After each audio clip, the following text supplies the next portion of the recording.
இன்றைய வேதாத்திரிய சிந்தனைக்கு நாம் எடுத்துக்கொண்டிருக்கும் தலைப்பு அன்பும் கருணையும். இறையாற்றலின் பிரிக்க முடியாத ஒரு தன்மைதான் அறிவு. எனினும் இறையாற்றலும் அதனுடைய இயக்கச் சிறப்புகளும் ஓர் இயந்திரமயமான இயக்கம்தான் என்பது மனித மனதின் தவறான கணிப்பு. உண்மை அப்படியன்று. அந்த உண்மையினை அறியாததனால்தான் மனிதன் பிற உயிர்களுக்கு துன்பம் அளிக்கவும் துணிகிறான். இதனால் மனித வாழ்க்கையில் சிக்கல்களும் துன்பங்களும் போட்டி, பகை, பொறாமை இவைகளும் ஏற்பட்டு இன்பமான வாழ்க்கையையே துன்பமயமாக மாறிவிடுகிறது. இந்த வேண்டாத நிலை மாறி மனித குலம் மகிழ்ச்சியோடும் நிறைவோடும் வாழ வேண்டுமெனில் அறிவை பற்றி அறிந்து கொள்வது அவசியம்தானே. அறிவு என்பது எங்கேயோ இல்லை, மனிதனே அறிவாகத்தான் இருக்கிறான். எனவே சிந்தனையை ஒருமுகப்படுத்தி ஆழ்ந்து சிந்திப்பதன் மூலம் அகத்தவ சாதனையால் மனதை அதன் அடித்தளமாகிய இறைநிலையின் அடையாளமான காந்த ஆற்றலின் திணிவு நிலை மீது செலுத்தி மனதின் சுழல் விரைவுகளை குறைத்து பயிற்சி செய்கின்ற போது மனதுக்கு ஓர்மை, கூர்மை, நேர்மை, சீர்மை என 4 தன்மைகள் உண்டாகிவிடும். இந்த பயிற்சியினால் இறைநிலையான அறிவுக்கு நுண்மை நிலை ஏற்பட்டு அறிவை பற்றி அறிந்து கொள்வதற்கு முடியும். இவ்வாறு அறிவை அறிந்ததால் பெருமை பெற்ற அறிவானது இயந்திரமயமானது அன்று. அன்பும் கருணையும் இயல்பாக உடையதுதான் அறிவு என்பதும், அதுவே இறைநிலையாக உள்ளதால் இறைநிலையே அதன் ஆற்றல்களே அன்பும் கருணையுமாக மலர்ந்துள்ளது என்பதும் விளங்கிவிடும். இறைநிலையை பற்றி ஆழ்ந்து ஆராய்ந்து அதன் பேராற்றல்களை ஒருவாறு விளங்கி கொண்டோம். அவ்வாற்றலானது ஜீவன்கள் என்ற நிலையில் அறிவாகவும் விளங்கி கொண்டிருப்பதினால் அவ்வறிவின் தன்மைகளான அன்பும் கருணையும் இறையாற்றலின் தன்மைகள்தான் என்பதை இப்போது நன்றாக உணர்ந்து கொண்டுள்ளோம். எங்கெங்கு இறையாற்றல் செயல்படுகின்றதோ அங்கெல்லாம் அறிவாற்றலும் செயல்படும். இவ்வறிவாற்றல்தான் இயக்க ஒழுங்காக இறையாற்றலை செயல்படச் செய்கிறது. இப்போது இறையாற்றலின் இயக்கத்தில் அன்பும் கருணையும் எல்லா நிலைகளிலும் எவ்வாறு செயல்படுகின்றன என்பதை பார்ப்போமா? அறிவு இல்லாத பொருட்களோ உயிர்களோ அல்லது இடங்களோ கிடையாது. ஏனென்றால் இறைநிலையானது அதன் உண்மையான இருப்பு நிலையிலும் அதன் வேறுபட்ட இயக்க நிலையிலும் எல்லா இடங்களாகவும் எல்லா பொருட்களாகவும் நிரம்பி இருப்பதால் அறிவு இல்லாத பொருட்களோ இடங்களோ உயிர்களோ இல்லை. அவ்வறிவானது இறைநிலையில் அன்பாகவும் கருணையாகவும் செயல்புரிந்து கொண்டு இருக்கிறது என்பதற்கு சில உதாரணங்களை பார்ப்போமா? எந்த இடத்திலும் எந்த பொருளிலும் உருவ அமைப்பு, குணம், காலம் என்ற நியதியோடு அறிவு இயங்குகிறது. இதனை ஆங்கிலத்தில் பேட்டர்ன், ப்ரிசிஷன், ரெகுலாரிட்டி என்று சொல்வார்கள். ஒரு விதையை மண்ணில் ஊன்றி தண்ணீர் ஊற்றி வருகிறோம். அதிலிருந்து முளை வருகிறது. அதன் பிறகு தண்டு, இலை, பூ, காய், பழம் என்று ஒவ்வொன்றாக மலர்ந்து காட்சி அளிக்கின்றதை பார்க்கின்றோம். அந்த விதையின் தாய் செடி எந்த விதத்தில் வளர்ந்ததோ அதன் இலை, பூ, காய், பழம் இவைகள் எவ்வாறு அதில் இருந்தனவோ அதே போன்று அந்த செடியில் வளர்கின்ற அனைத்தும் இருக்கும். இது உருவ அமைப்பை பற்றியது.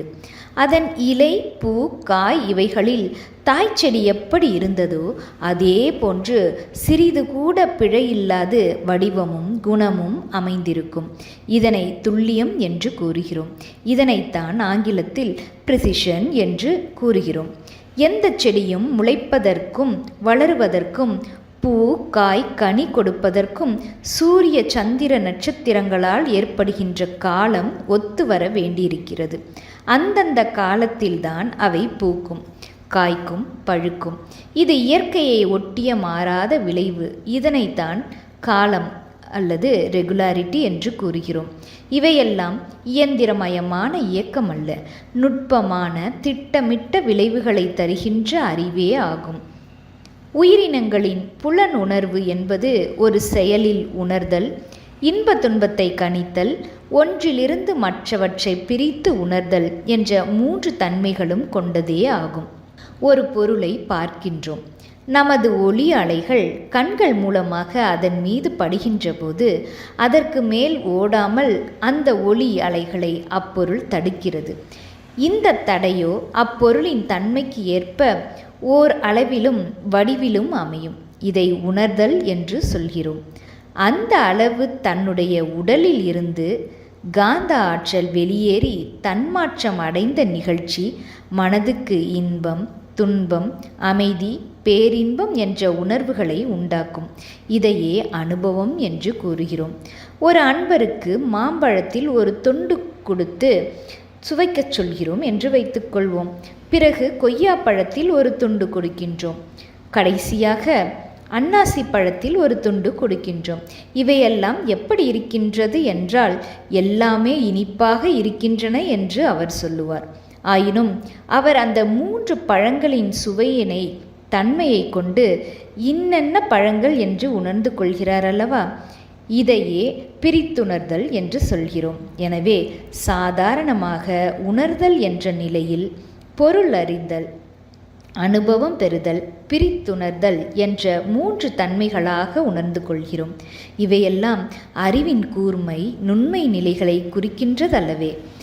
இன்ப துன்ப உணர்வின் மூலமே பிறருக்கு துன்பம் விளைவிக்க கூடாது என்றும் பிறர் துன்பத்தை முடிந்த வரையில் போக்க வேண்டும் என்றும் அறிவுக்கு தோன்றுகிறது. இத்தகைய குணநலன்கள்தான் அன்பும் கருணையும்.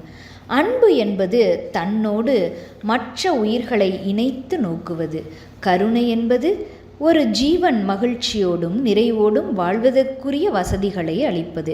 இத்தகைய அன்பையும் கருணையும் இயல்பாகவே உடையதே இறைநிலையின் அறிவு ஆகும்.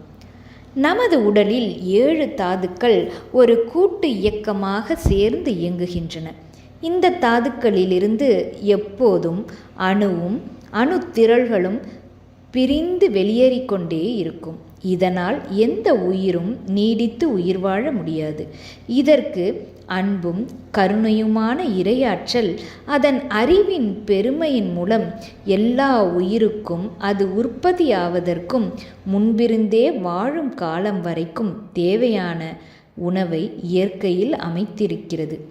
உயிர்கள் எந்த உணவை உண்டாலும் அவ்வுணவு ரசம், இரத்தம், சதை, கொழுப்பு, எலும்பு, மஜ்ஜை, சுக்கிலம் என 7 தாதுக்களாக தன்மாற்றமடைகிறது. உடலிலிருந்து அணுக்கள் வெளியேறி போனதால் காலியான இடங்களில் அந்தந்த தாதுக்களின் அணுத்திரள்கள் பொருத்தப்பட்டு உயிர்கள் துன்பமில்லாது வாழச் செய்வது அன்பும் கருணையுமான இறையாற்றலின் அறிவுதானே இது.